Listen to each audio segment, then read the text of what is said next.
సరే, మనం వెంకటేశ్వర స్వామి మహత్యాల గురించి ఎన్నో చెప్పుకున్నాము. అయితే తిరుపతి క్షేత్ర వైభవం కూడా ఇప్పుడు అందరూ చెప్తారు, కలియుగానికి వెంకటేశ్వర స్వామి దైవము, తిరుపతి క్షేత్రము. కానీ అసలు ఆ క్షేత్రానికే అంటే ఇప్పుడు వెంకటేశ్వర స్వామి కూడా అక్కడే వెలిసారు. ఆ ప్రదేశాన్ని ఎందుకు ఎంచుకున్నారు ఒకటి, అలాగే ఎందుకు ఎన్నో ప్రదేశాలు ఉన్నాయి కదా, కానీ ఆ తిరుమలలో ఉన్న ఆ దైవ శక్తి కానివ్వండి, దైవ బలం కానివ్వండి, మరెక్కడ మనకి అంతగా అనిపించదు. దానికి ముఖ్య కారణాలు ఏంటండి? ఒక గొప్ప కారణం ఉందమ్మా. ఇప్పుడు మనం రామాయణ, భారతాలు, పురాణాలు, ఇన్ని స్థల చరిత్రలు అని వింటున్నాం కదా. భద్రాచలం ఇప్పటిది అని. ఇన్ని తరతరాలుగా ఏమవుతుంది, ఇన్ని వేల సంవత్సరాలతో మనం ఎంతో విజ్ఞానం కోల్పోతూ వచ్చాం. ఇప్పుడు మన ఉపనిషత్తులే ఉంటాయి అనుకుందాం. ఈ ఉపనిషత్తుల్లో ఈరోజు మనకి తెలిసింది, మిగిలింది చాలా తక్కువ, ఎన్నో పోయాయి.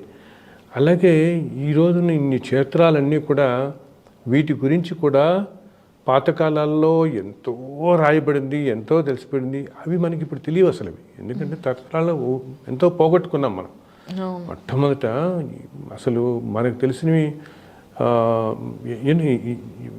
ఏ ప్రదేశం గురించి అయినా చెప్తున్నాను, ఏ దేవతైనా ప్రవేశమైనా ఎన్నో ఇన్ని వేలాది సంవత్సరాల్లో మనకు ఎంతో నాలెడ్జ్ పోయింది. అసలు వ్యాసుల వారు కూడా తెలుసు కదా, వ్యాసుల వారే వేదాలన్నీ చేసింది. ఆయన కూడా ఏం చేస్తారు తెలుసా, ప్రతి కృతయుగం మొట్టమొదట్లో మనకి ఇప్పుడు ఈ వ్యాసం ఇప్పుడంతా జరిగింది కదా, వ్యాసం చేస్తారే, ఈయన చేసిన 4 వేదాలది విభజన ఇలా జరుగుతూ వచ్చి కొంతకాలం అయ్యేటప్పటికీ కోల్పోతూ వచ్చాం. వచ్చేటప్పటికీ చాలా తగ్గిపోయింది. ఇప్పుడు ఇంకొన్ని తరాలు ఇంకా కోల్పోతాం మనం. ఓకే, సో ఇలా తిరుమల, సో వీటిల్లో అయితే అందునే ఇప్పుడు చూడండి, మనం కొంతమంది దగ్గర ఎవరి దగ్గరికైనా మహానుభావుల దగ్గరికి వెళ్ళి అడిగితే వాళ్ళు కొన్ని క్షేత్రాల గురించి ఇప్పటిదాకా ఎవ్వరికీ తెలియని విశేషాలు వాళ్ళు చెప్పగలుగుతారు. అంటే ఏంటి, వాళ్ళు దర్శిస్తారన్నమాట. ఎక్కడికో కొన్ని వేల లక్షల సంవత్సరాల దగ్గరికి వెళ్ళి దర్శించగలుగుతారు. ఇప్పుడు ప్రదేశం కూడా ఉంది. ఇప్పుడు మనం ఇలా కూర్చున్నాం, ఈ ప్రదేశంలో ఇలా కూర్చున్నాం అనుకున్నాం మనం. ఈ ప్రదేశం, ఈ భూమి కొన్ని కోట్లాది సంవత్సరాల నుంచి ఉంది కదా. ఇప్పుడు ఈ కలియుగమే కాదు, ద్వాపర యుగంలో ఉంది, త్రేతాయుగంలో ఉంది, అన్ని యుగాల్లో ఉంది ఈ ప్రదేశం. ఓకే, సో ఒక్కొక్క యుగంలో ఒక్కొక్కటి. ఇప్పుడు ఈ యుగంలో ఇప్పుడు ఈ బిల్డింగ్లు ఉన్నాయి. ఒక 1000 సంవత్సరాల క్రితం ఇక్కడేదో రాజులు పాలిస్తూ ఉంటారు, ఇక్కడేదో ప్యాలెస్ ఉంటుంది. ఇంకో 2000 సంవత్సరాల క్రితం ఇక్కడ ఇంకేదో మార్షల్ ఆశ్రమాలు అవి ఏవో ఉండుంటాయి. సో బట్ నేల ఇదే. మనకి ఇక్కడ గుర్తుంచుకోవాల్సింది ఏంటంటే, నేల మాత్రం ఇదే ప్రదేశం. ఇక్కడే ఇన్ని కోట్లాది సంవత్సరాలు అనేక మార్పులు జరుగుతాయి. ఒకసారి ఒక బిల్డింగ్ వస్తుంది, ఇంకోసారి ఇంకోటి. ఒక 500-600 సంవత్సరాల పాటు ఎవరో మార్చి తపస్సు చేసుకుంటూ ఉండొచ్చు ఇక్కడ కదా. ఇలా ఒకటే ప్రదేశానికి ఇలా ఎన్నో జరుగుతుంటాయి. అలాగా కొన్ని ఏంటంటే పవిత్రమైన ప్లేసెస్ ఉంటాయి. మహర్షులు కానీ సంచరించినవి, సాక్షాత్తు భగవంతుడు సంచరించినవి. అవి తర్వాత కాలాలలో విపరీతమైన ప్రశస్తి పొందుతాయి. ఇప్పుడు చూడు, మన వాళ్ళు కొంతమంది గుళ్ళు కడదాం అనుకుంటారు. ఎంతమంది వెంకటేశ్వర టెంపుల్, ఏదైనా టెంపుల్ అనుకుందాం, ఎన్నో చోట్ల కొత్త ఆలయాలు వస్తుంటాయి.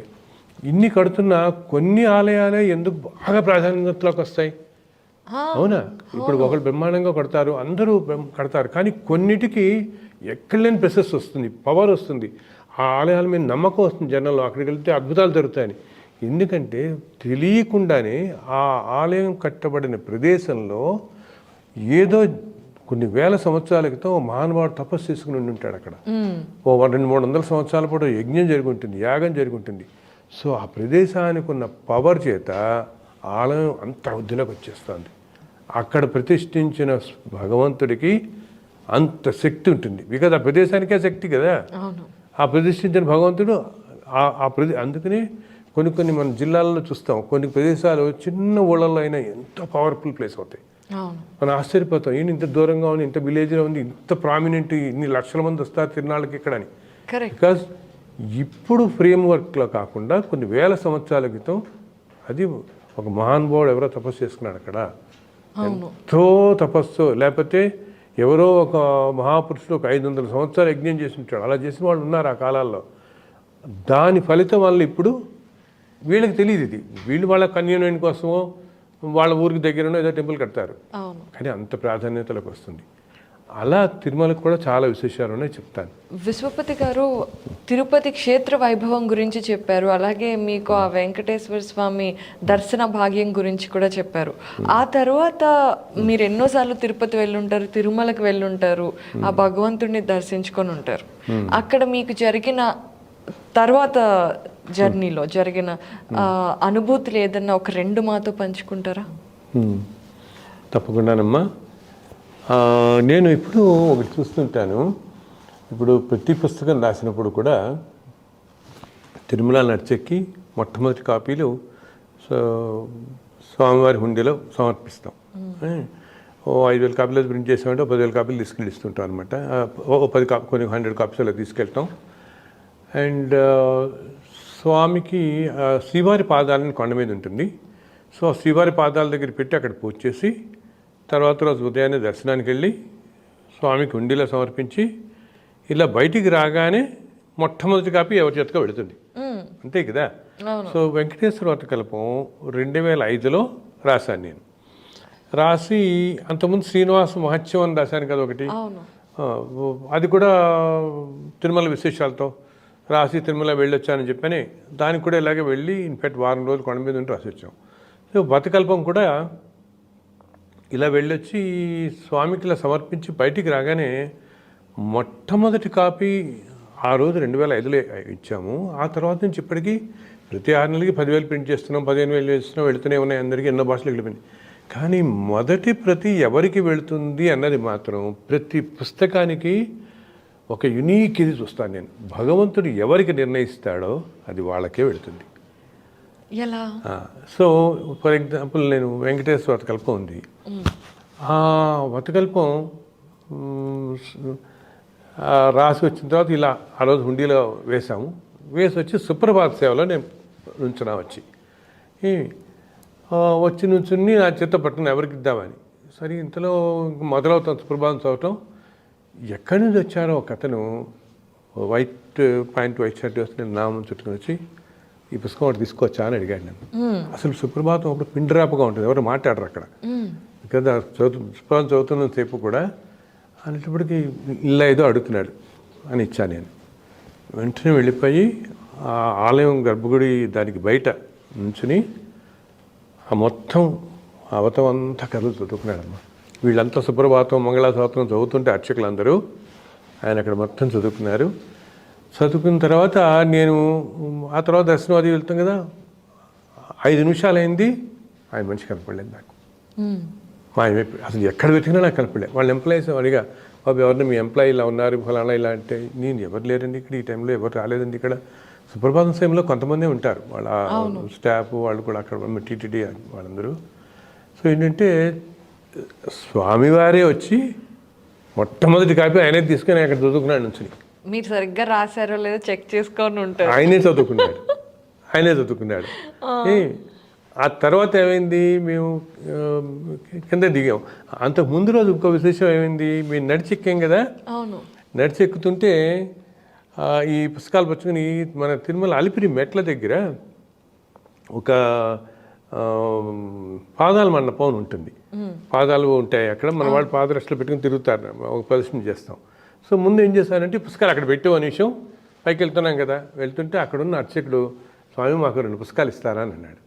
నేను ఏమనుకోకండి, మొట్టమొదటి నేను హుండీలో సమర్పించిన తర్వాత మీకు ఇస్తాను నేను అంటే, ఆయన వెంటనే రేపు ఉదయం నా దర్శనం ఉంది, స్వామికి సమర్పించి రిటర్న్లో వస్తున్నప్పుడు మీకు ఇస్తానంటే, రిటర్న్లో నేను ఉండనండి, ఇంకెవరో ఉంటారండి, నాకు వస్తుందా లేదా నాకు తీసుకోవాలని ఉందండి ఇప్పుడే అన్నాడు. లేదండి ఎవరైనా ఉంటే ఇస్తాను, మీరు తర్వాత మళ్ళీ వచ్చినప్పుడు డ్యూటీకి మీరు వచ్చినప్పుడు మీరు తీసుకోండి అని అంటే ఆయన కొంచెం డిసప్పాయింట్ అయ్యాడు. పాపం రావట్లేదు, తీసుకెళ్ళైపోతున్నాయని. అయిపోయిందా తల్లి, వెళ్ళిపోయాం. ఆ తర్వాత దర్శనం అవ్వడం చెప్పాను కదా, ఇప్పుడు జరిగినట్టు అయింది. చక్కగా ఆయనే చదువుకున్నాడు, వచ్చేసాం. కింద దిగి ఇంక తిరుచానూరు వెళ్ళొద్దాం నెక్స్ట్ అని చెప్పి కారు దిగి తిరుచానూరు తిరుగుతూ మధ్యాహ్నం ఏదో టైం అనమాట. అయిన తర్వాత సడన్గా నాకు ఈ అలిపిరి దాటగానే నాకు గుర్తొచ్చింది, నేను ఈ పాదాల మండపంలో అర్చకుడు మన అడిగాడు కదా పాపం, పాపం ఒకసారి వెళ్ళి అక్కడ ఎవరికి వాళ్ళకి ఇచ్చేద్దాం, ఈయన మళ్ళీ రేపు పొద్దున అర్చకుడు వస్తాడు కదా, వచ్చినప్పుడు ఆయనకి వస్తాయి ఇవి, తాపత్రయంగా ఉంటాడుగా, ఎంత తొందరగా వస్తాయి మనకని అని చెప్పి ఆ కారు దాటి వెళ్ళిపోతే నేను కారు దిగి మా వాళ్ళని చెప్పాను, నేను ఒకసారి వెనక్కి ఇచ్చేసి వస్తానని. 20 పుస్తకం తీసుకెళ్ళి ఈ పాదాల మండపం దగ్గరికి వెళ్ళాను. ఆయనే ఉన్నాడు అక్కడ. నేను ఆశ్చర్యపోయాను, ఆయన నన్ను చూసి ఆశ్చర్యపోయాడు. ఆయన అన్నాడు, స్వామి యాక్చువల్గా నేను పొద్దున్న దిగిపోవాల్సిన ఇంటికి నేను మళ్ళీ రేపే రావాలి, కానీ తర్వాత రావాల్సిన ఆయన ఇంట్లో ఏదో అడ్డం వచ్చి రాలేదు, అందుకు నేనే ఉండిపోయాను ఈరోజు కూడా, సో నాకే చేతికి నా చేతికి ప్రాప్తం ఉన్నాయని. చూసారు ఎట్లా జరిగిందో? అవును, ఆయన చేతికే మళ్ళీ ప్రాప్తం ఉంది. కరెక్ట్. అలా వెళ్ళింది అనమాట. అలా ప్రతి పుస్తకానికి తల్లి ఎన్నెన్నో మిరికల్స్. నేను వీళ్ళకి వెళ్ళాలి అనుకుంటే అది ఇంకోళ్ళకి ఎవరికో వెళుతుంది, ఎవరికి ఏది ఎక్కడ ప్రాప్తమో. ఒకసారి నేను ఇప్పుడు ఒక వెంకటేశ్వర దర్శనం అని 24 కేశవ నామాలకి అర్థం రాశానమాట, ఒక్కొక్క నామంకి ఏమిటి అని, అసలు ఏమిటి విశిష్టత అని చెప్పేసి. మనం మామూలుగా ప్రతి పూజలో చదువుతాం కేశవన్మా నారాయణమా అని చదివేస్తాం, కానీ వాటి విశిష్టత మనకి తెలియదు. మామూలుగా అందరూ చదువుతాం, అన్ని పూజల్లో మన హిందూ సాంప్రదాయాల్లో వస్తాయి. సో ఆ దాంట్లో 24 నామాలకి తేలిక భాషలో నేను రాశాను. సో అది రాసి స్వామివారి హుండీలో సమర్పించి ఇంకా బయటకు వచ్చి ఎవరికి ఇద్దాం అనుకుంటే ఎవరు ఒక ఆయన వచ్చి ఆయనతో పాటు అప్పుడు వాళ్ళకి రేలంగి తెంగిరాల సిద్ధాంత్ గారు వాళ్ళకి ప్రధాన ఇదనమాట, ఆస్థానానికి పంచాంగకర్తలు వారు, ప్రభాకర పూర్ణ సిద్ధాంత్ గారిని. ఆయన ఎవరు నాకు పరిచయం చేశారు. పరిచయం చేసి, సార్ ఈయన సిద్ధాంత్ గారు చాలా మాది మహానుభావులు జ్యోతిష్కం అనేటప్పుడు వెంటనే నమస్కారం పెట్టి ఫస్ట్ పుస్తకం ఆయన చేతికి ఇచ్చారు. అసలు నేను యాక్చువల్గా ఆ పుస్తకం ఇంకోళ్ళకి ఎవరికి ఇద్దాం అనుకున్నా, ఈయన కనపడతాడని కానీ అక్కడ కలుస్తాడని కానీ నాకు అసలు ఊహే లేదు. సో మొదటి పుస్తకం ఆయన చేతికి వెళ్ళాలన్నమాట. అది ఎవరికి ఆ స్వామి నిర్ణయిస్తాడో వాళ్ళకే వెళుతుంది. అలా ప్రతి పుస్తకాన్ని నేను చూశాను.